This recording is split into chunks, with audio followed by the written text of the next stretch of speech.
Welcome, everybody, to the Jim Acosta Show. It is Wednesday, and the bungling of Trump's big, beautiful blunder is getting bigger. It's a bigly problem for Donald Trump. As you can see with me today, Don Lemon, the great Don Lemon, is here. Don, I don't know if you're seeing this or following this. I know you had your run-in with Elon Musk, but Elon Musk has been going off on this big, beautiful bill, as Trump likes to call it, which is just such a bad name for it right now because it's just getting worse and worse for him. And, today he tweeted, call your senator, call your congressman. Bankrupting America is not okay. Kill the bill. Does Elon Musk have Trump derangement syndrome? When you and I get accused of TDS, CDS all the time. It's a bad breakup, isn't it? it is. And It's it's a bad. bad breakup. And Mike Johnson saying, "Hey, I texted, Elon Musk last night. He didn't call me back." It was kind of like a, "Hey, you up?" Ooh. It's it's so This is like bad. Mean Girls on steroids. This is It is. not But good. as you know better than I, because you are the chief White House correspondent and a very good one at that. Oh, When the thank president has to go down to to the Hill and get people on board, it's not good. It's not good. Yeah, it's not good. It means that it's failing. Yeah.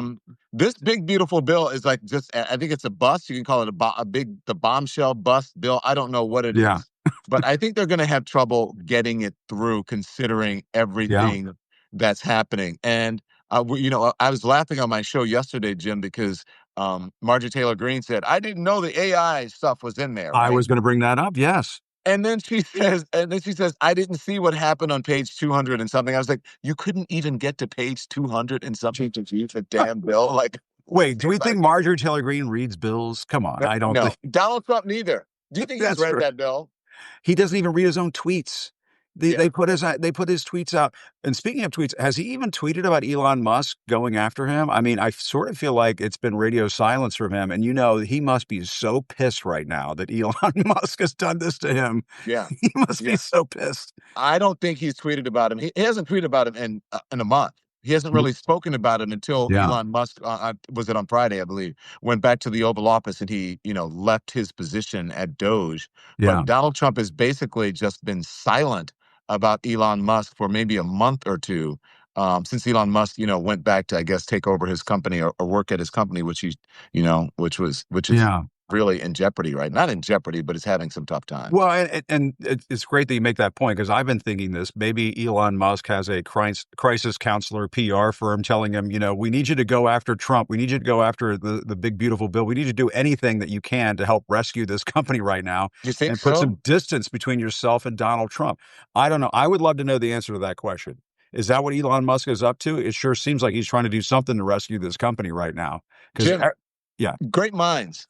Because I said, wait a minute, is Elon Musk becoming woke again? Or woke now? Because, electric exactly. cars, green energy or whatever, like Elon Musk was kind of woke. He was a Democrat back in the day. And I said, is he becoming woke now? Is this Yeah. Oh, Don just froze on me. There he is. We were talking about Elon Musk, and then And you think he Substack did blew it? up. I think he did it. I think it's a platform because I had full bars. I don't know what's going on, but I I don't either. think maybe it may. Wow. Well, the Dun, Substack dun, machine, dun. as I like to say, sometimes the little hamster in the wheel just stops spinning, and the Yeah. whole thing grinds to a halt. But no, Where were we? we were just talking about this big beautiful bill, and I know you got to get going soon, so we should talk about this other thing, which is what is going on with Karine Jean-Pierre, the former White House press secretary. She said she's got a book out. She said she's going independent. She's leaving the Democratic Party. I mean, she was the press secretary like 5 months ago. Well, and there are a lot of people who are speaking out who worked with her in the White House. Yeah. And look, Karine Jean-Pierre. I know Karine Jean-Pierre. She's a nice enough lady, but everyone around, but not everyone. A lot of the folks who are commenting on these stories in Politico and other places are saying that they believe this is the most blatant, in-your-face grift, to be honest, Mm. that they have seen in modern political history. I don't know if that is true. I don't know enough about it, but um, it's probably a good way to sell a book. I Yeah. don't know. I don't know either, but I mean, to me, this is like what you expect to see the Trump people do is write Very these kinds of Trumpian. books. It's very Trumpian. And I've known Karine over the years, and I've always had good relations with her. She's always been very nice. I know that doesn't mean anything at the end of the day. This is DC, but to me, this is an issue inside the Democratic Party, it seems to me right now. Like they cannot hang on to the folks that they have, and everybody's just sort of going in a lot of different directions, and nobody seems to know what the best path forward is for the party. Support for the Don Lemon Show today comes from ZBiotics. I have to tell you about this game-changing product that I use before a night out of drinks. It's called pre-alcohol. ZBiotics pre-alcohol probiotic drink is the world's first genetically engineered probiotic. It was invented by PhD scientists to tackle rough mornings after drinking. Now, here's how it works.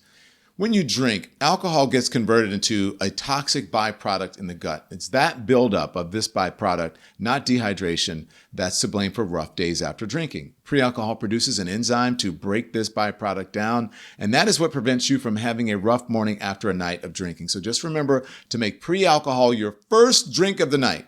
Drink responsibly, and you're going to feel your very best tomorrow. I did it recently with a night out with margaritas. Felt great the next morning. So summer is here, which means more opportunities to celebrate the warm weather. Before that backyard barbecue brew, that glass of Pinot, watching the sunset at the beach, or cocktail by the campfire. Don't forget your ZBiotics pre-alcohol. Drink one before drinking and wake up feeling great and ready to take on the next day and all that summer has to offer. Go to zbiotics.com/lemondrops to learn more and get 15% off of your first order when you use Lemon Drops at checkout. ZBiotics is back with a 100% money back guarantee. So if you're unsatisfied for any reason, they're going to refund your money, no questions asked. So remember, head to zbiotics.com/lemondrops and use the code lemondrops at checkout for 15% off. I was talking to a senior Biden aide last night in D.C. who was saying that Biden is loving all the criticism he's getting these days. He's never felt better. He goes into places and people are applauding. It's all this criticism is backfiring on him. So I don't know if Karine is making a good move here, honestly. Yeah, and I don't know what the move is, and I don't Yeah, like to judge things as you know, Jim, yeah. because you never know what's You true never and know. what's not, and people write all kinds of things. And look, upon our tenure at CNN and our exits, people wrote a lot of things about me. At least I know that were not true, and Yeah, I mean patently false, just made up things. yeah, And so I don't know how what Karine Jean-Pierre, what her response is going to be, what's true and what's not. But if this reporting is true, it's I'll just say that it's interesting. I yeah. do like that the former president is enjoying his life. I do like that it's backfiring, and I just wonder why there's so much focus on him, and not Exactly. on the craziness that is at 1600 Pennsylvania Avenue right now. Yeah, and this aide I was talking to last night was saying, for Christ's sake, Donald Trump over the weekend is putting out this conspiracy theory that Biden was executed in 2020 or whatever it was, or 2021 or 2024. Some I don't know what it was. robot And it shit. was replaced by a clone robot or some shit. If you're the president. I mean, I don't care if Joe Biden would stumble and stammer and get words wrong and things like that. Who gives a shit if the current president of the United States is peddling crazy ass conspiracy theories? Yeah. Here's what I say, Jim. We both know Joe Biden. Yeah, You seen him much more and been up close and personal with him much more than I have. Joe yeah. Biden was an old man. We know that. We know Joe Yeah, Biden wasn't the Joe Biden that he was when he was 70, when he was 60, when he was 50, when he was 40. All it's going to happen to all of us if we're lucky enough to get there. Even now, I can't recall things like I'm like, what's that guy's name? Acosta, Jim, that guy. You know yeah. what I'm saying? And so I do we, that. it happens to everybody. But I will say, I didn't like to give political opinions or any sort of leanings when I worked in mainstream media. But Yeah, this last time, I wanted Kamala Harris to win, not because I was enamored with Kamala Harris, but because I thought that the Democratic Party, she was the only one who believed in democracy. So yeah, I will say that I believe that a Joe Biden ran the country, even if he was in cognitive decline or whatever mental state that he was in, a hell of a lot better than Donald Trump is running this country. And I think we need to be focused on that because Joe Biden is in the past. He is retired, and yeah. he left Donald Trump with a good economy and that Donald Trump fucked up. And he left Right. them after he pulled our economy back off the brink from the first time Donald Trump was in office. Exactly. That's right. And I mean, and just today, you have the Department of Education going after Columbia University, trying to say it doesn't meet its accreditation status and so on. And the way Trump has tried to go on this campaign of revenge and retribution, in this sort of undemocratic strongman wannabe fashion, that is the story. That's the story that we should be focusing on right now. The American people, journalists, folks like Don and I. That's the story. Whether Biden did this or that, he's gone. He's not the He's president gone. anymore. Right. It's just, And I do think that the Democrats, they need to have a postmortem. They need yeah, to figure out where the true. party is going. I spoke, Mike Nellis, right? I spoke with Yes, Mike Nellis, who was a former senior advisor to the Kamala Harris campaign and raised money for a I'm gonna whole try lot to of get him on. Democrats. Yeah, Yeah, and he talked about. I had him on today. He's a great guy. You should have him on. It's up on the Substack right now. And he talked about the way forward for Democrats. We talked about, Pete Buttigieg, whether America's ready for a gay president. We yeah, talked about the trans issue, and he has some very interesting insight and perspective on where Democrats need to go. And I think he's, pretty much on the mark. We disagreed on some things, yeah, but I like people that I can disagree with and still, respect. yeah. He's not a MAGA person that you go, wait a minute, what you're saying is not even related anywhere to reality. No, you have to be in the real world for me to want to have a conversation with you. I mean, that's just the way I do it. But and I know Don, you have to run, but you mentioned Pete Buttigieg. I mean, my feeling is that he could be president and that he could be very successful running for president. And this notion that he can't be successful to me is wrong. I think that's a misreading of where we are as a country right now. I think Trump could so seriously screw things up, and he's in the process of fucking those things up right now, that the table might be set for Pete Buttigieg. You just don't know.